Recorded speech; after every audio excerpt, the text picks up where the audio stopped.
আমার চ্যানেলে তোমাদের সকলকে স্বাগত। আজ আমরা ক্লাস 7-এর রায়ান মার্টিন প্রশ্নবিচিত্রা থেকে পরিবেশের তৃতীয় পর্যায়ক্রমিক মূল্যায়নের চতুর্থ স্কুল সলভ করব।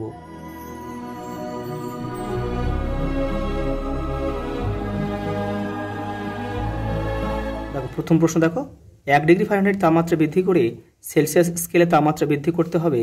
দেখো 9/5 ডিগ্রি সেলসিয়াস।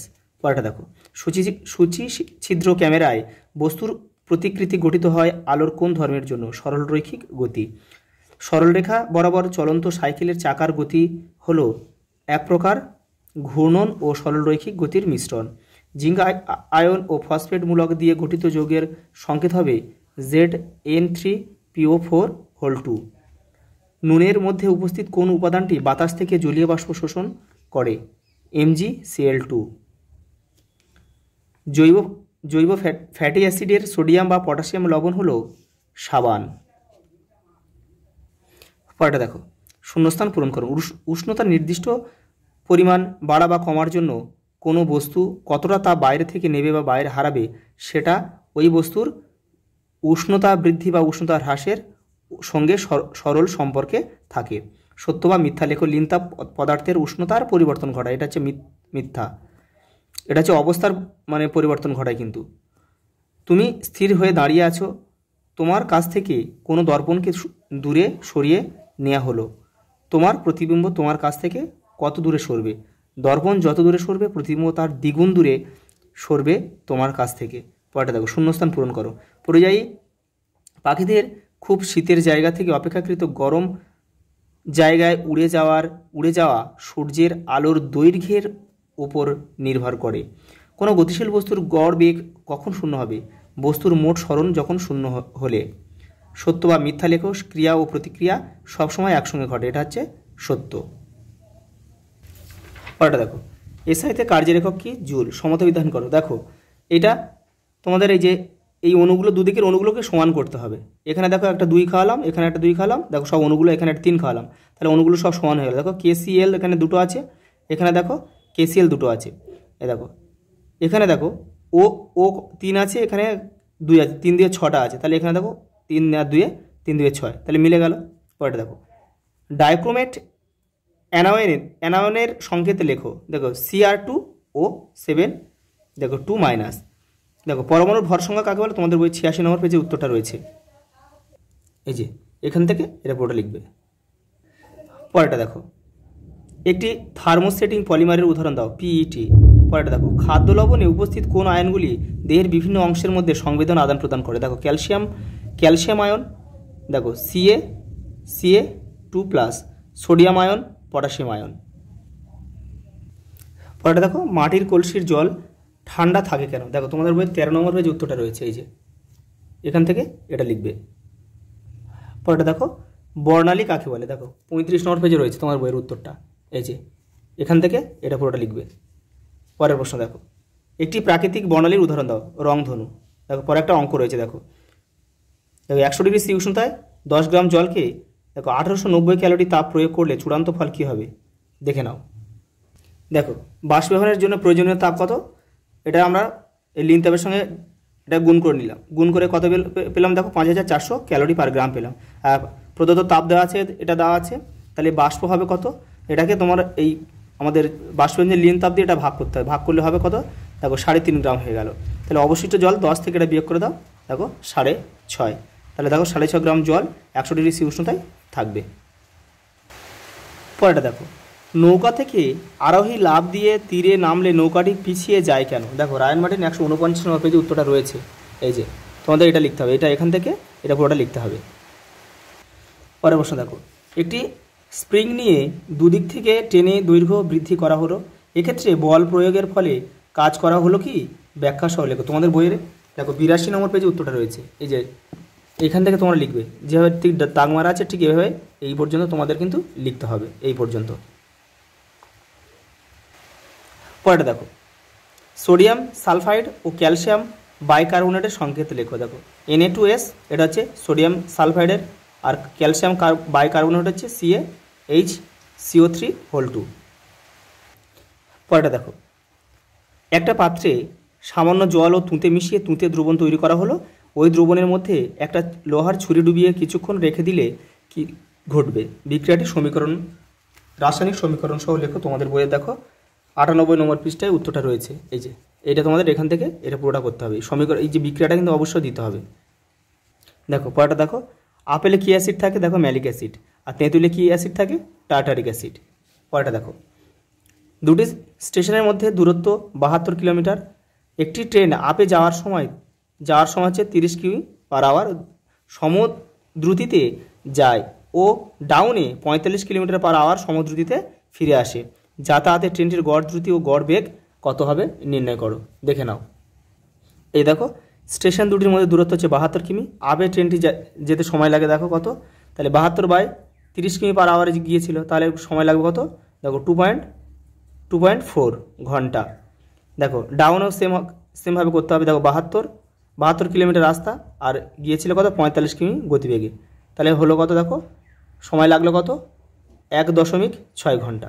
দেখো যাতায়াতের ট্রেনটির গড় বেগ হচ্ছে 72, মানে একবার গিয়েছে 72, একবার এসেছে 72, তো দুটো যোগ করলাম, আর এই গতিবেগটা, এই যে সময়টা যোগ করলাম, করে দেওয়া কত হলো? সময় যোগ করে 4, আর আর এই দূরত্ব যোগ করলাম, এটা হচ্ছে 144, কাটাকুটি করলাম, কত হলো? 36 কিলোমিটার/আওয়ার। এটা হচ্ছে আমাদের উত্তর। পরেরটা দেখো, নিউটনের দ্বিতীয় গতিসূত্র অনুসরণ করে প্রযুক্ত বলের মান নির্ণয়ের সমীকরণটি লেখো। দেখে নাও। এই যে এখান থেকে এটা কিন্তু তোমাদের করতে হবে। পরেরটা দেখো, ডানা ঝাপটানো বন্ধ করেও কাক কী করে বাতাসে ভাসতে ভাসতে অনেকটা এগিয়ে যায়? দেখে নাও। দেখো রায়ান মার্টিন 147 নম্বর পেজে রয়েছে, এটা এখান থেকে তোমাদের এটা লিখতে হবে। দেখো পরেরটা দেখো, প্রত্যক্ষ সংযোগ বিক্রিয়া কাকে বলে? তোমাদের বইয়ের 97 নম্বর পেজে রয়েছে, ওটা তোমরা এখন দেখে নেবে। আর দেখো এটা বলছে বিক্রিয়াটি কোন ধরনের রাসায়নিক বিক্রিয়া? এটা হচ্ছে বিনিময় বিক্রিয়া। পরিবর্তনশীল যোজ্যতা আছে এমন একটি মৌলের নাম লেখো। দেখো Fe মানে লোহা। দেখো বৃষ্টি জল আম্লিক না ক্ষারীয়? আম্লিক। বৃষ্টির জলে নীল লিটমাস কাগজ ডোবালে কাগজের বর্ণ কী হবে? লাল হবে। দেখো ক্ষার কাকে বলে? তোমাদের বই 107 নম্বর পেজে রয়েছে, এই যেটা লিখবে, জলে দ্রাব্য ধাতব হাইড্রোক্সাইড যৌগগুলোকে ক্ষার বলে। পরের প্রশ্ন দেখো, 25 ডিগ্রি সেলসিয়াস উষ্ণতায় প্রশম দ্রবণে pH কত? 7। জলীয় দ্রবণে H2SO4 মানে সালফিউরিক অ্যাসিড দেখো কিভাবে আয়নিত হয়? তোমাদের বইয়ের 111 নম্বর পেজে উত্তরটা রয়েছে। দেখো এই যে দেখো জলীয় দ্রবণে অ্যাসিডের অণু কিভাবে বিয়োজিত হয়। তাহলে দেখো সালফিউরিক অ্যাসিড, তাহলে তোমাদের লিখতে হবে এইটা এখান থেকে এই পর্যন্ত। পরেরটা দেখো, কোনো ক্ষার জলীয় দ্রবণে কোন আয়ন উৎপন্ন করে? দেখো OH-। দেখো প্রথম প্রশ্ন দেখো, লাইফ সায়েন্সের, প্রক্রিয়াজাত খাদ্যের উদাহরণ হলো, এটা হচ্ছে রুটি। ব্যাকটেরিয়া ঘটিত একটি রোগ হলো টাইফয়েড। পরেরটা দেখো, জলবায়ু পরিবর্তনের কারণে বিপন্ন জীবটি হলো মেরু ভাল্লুক। পরেরটা দেখো, প্রাকৃতিক খাদ্যের তুলনায় প্রক্রিয়াজাত খাদ্যের পুষ্টিগুণ বেশি, এটা মিথ্যা। আমাদের দেশ ভারত একটি অতি জীববৈচিত্র্যপূর্ণ দেশ, এটা সত্য। ভারতের এই খাদ্যের কিছু উপাদান অ্যালার্জি সৃষ্টি করতে পারে, এটাও সত্য হবে কিন্তু। পরেরটা দেখো, ভিটামিন বি কমপ্লেক্সের অভাবে জন্য অ্যানিমিয়া হয়। ক্রমবর্ধমান বিশ্ব উষ্ণায়নের জন্য প্রবাল দ্বীপ বিপদগ্রস্ত। পানীয় জলে আর্সেনিকের সহনশীল ঘনত্ব মাত্রা হলো 0.01 মিলিগ্রাম/লিটার। পরেরটা দেখো, প্রতি শব্দগুচ্ছ থেকে বিসদৃশ্যটি খুঁজে নাও, মানে কোনটা আলাদা বের করতে হবে। প্রোটিন, ফ্যাট, কার্বোহাইড্রেট, ভিটামিনটা কিন্তু আলাদা। পোলিও, কলেরা, ম্যালেরিয়া, ডায়রিয়াটা আলাদা হবে। পরেরটা দেখো, সাইবেরিয়ার বাঘ, হাতি, গাঙ্গেয় ডলফিন, কস্তুরী মৃগ, এই হাতিটা হবে, আর বাদবাকি সবই কিন্তু বিপন্ন প্রাণী। পরেরটা দেখো, ফাইটোকেমিক্যালস কী হবে বলো তো? এটা জারণ প্রতিরোধী ধর্ম রয়েছে, এটা হবে। তাহলে এখানে রোমান হরফে 1 লিখতে হবে। দেখো সুন্দরল্যান্ড কী হবে? একটি জীববৈচিত্র্য হটস্পট, এখানে 2 লিখব। আর অটিজম হয় একটি মানসিক ত্রুটি, এটা 3 লিখ। কেউ কিন্তু তীর চিহ্ন দিয়ে মেলাবে না। পরেরটা দেখো, দাঁত ও হাড়ের গঠন সঠিক রাখার জন্য ভিটামিন কেন প্রয়োজন হয়? দেখে নাও। পরেরটা, একজন নিরামিষাশী ব্যক্তির প্রোটিন খাদ্যের তালিকা প্রস্তুত করো। দেখে নাও। দেখো, মিনেমাটা রোগের দুটি লক্ষণ তোমাদের বইয়ের 249 নম্বর পেজে রয়েছে, দেখে নেবে। সংক্রামক রোগের বাহক রূপে মশার ভূমিকা লেখো, এটাও 284 নম্বর পেজে রয়েছে। দেখো, সবগুলো দেখা দেখলে ভিডিওটা কিন্তু অনেক বড় হয়ে যাচ্ছে। দেখো, খাদ্যজাল কি তোমাদের বইয়ের 243 নম্বর পেজে রয়েছে, তোমরা একটু কষ্ট করে দেখে নিও। দেখো, পরিবেশের স্বাস্থ্য রক্ষায় উদ্ভিদের ভূমিকা লেখো, দেখো রায়ান মার্টিন 382 নম্বর পেজে রয়েছে, দেখে নাও। এই যে দেখো, গাছ পরিবেশ রক্ষায় কী কী ভূমিকা পালন করে, এখানে অনেকগুলো রয়েছে, তোমরা এখান থেকে অল্প করে 3 থেকে 4টে লিখবে বা একটু বেশিও লিখতে পারো, এপারেও রয়েছে। দেখো পরেটা দেখো, মানসিক সমস্যার সম্ভাব্য কারণগুলি কী কী, তোমাদের বইয়ের 261 নম্বর পেজে দেখো 6খানা পয়েন্ট রয়েছে, ওখান থেকে করে নেবে। খাদ্য বিষক্রিয়াকরণের লক্ষণগুলি কী কী, দেখো তোমাদের বইয়ের 294 নম্বর পেজে রয়েছে, দেখে নাও।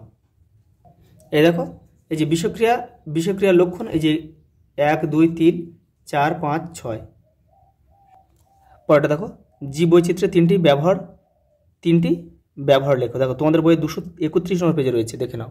এই যে জীববৈচিত্র্যের ব্যবহার বা গুরুত্ব, এটাই তোমাদের লিখতে হবে। এই যেখানে অনেকগুলো, এই একটা বক্স, এই একটা বক্স, এই একটা বক্স, দেখো এগুলো অনেক 5টা বক্স রয়েছে, এটা। পরেরটা দেখো, জীববৈচিত্র্য হ্রাসের সম্ভাব্য কারণগুলি কী কী, তোমাদের বইয়ে 234 নম্বর পেজে রয়েছে, দেখে নেবে। শিশুদের মধ্যে কী কী লক্ষণ থাকলে তা অপুষ্টিকে নির্দেশ করে, তোমাদের বইয়ের 158 নম্বর পেজে রয়েছে, দেখে নাও। এই যে আমি 6টা পূরণ করে দিয়েছি এই শব্দভাণ্ডার থেকে, এইটা তোমরা করে নেবে 1 2 3 4।